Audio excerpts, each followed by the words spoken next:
L'occasion pour saluer cette initiative conjointe que nous avons développée avec le BIT.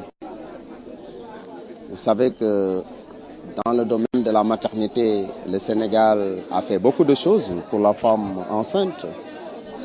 Et dans notre code du travail, beaucoup d'acquis sont enregistrés.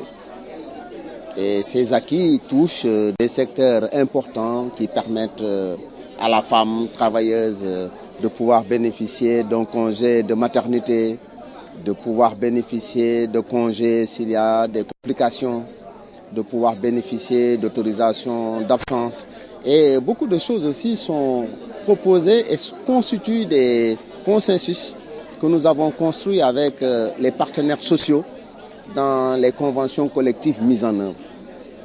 Mais il faut reconnaître que même pour les travailleurs dont ces droits sont reconnus, il y a des difficultés.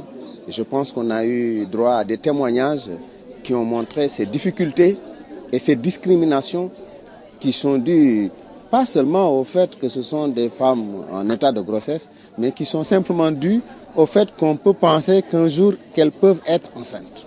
Et cela devrait être corrigé. Vous savez,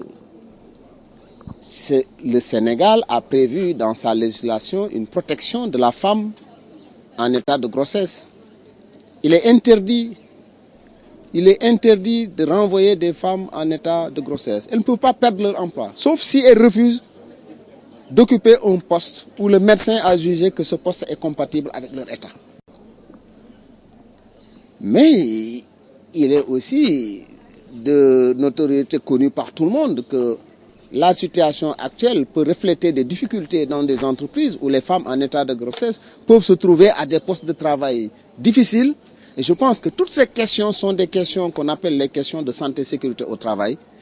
Et ça va être revisité dans le cadre des états généraux sur ces questions. Et ces états généraux sont prévus au mois de décembre.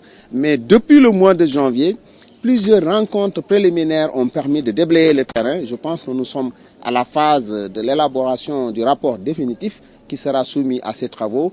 Et ce qui fait la nouveauté dans ces rapports définitifs, c'est que pour chacune des mesures, des éléments sont mis en œuvre pour en suivre l'exécution.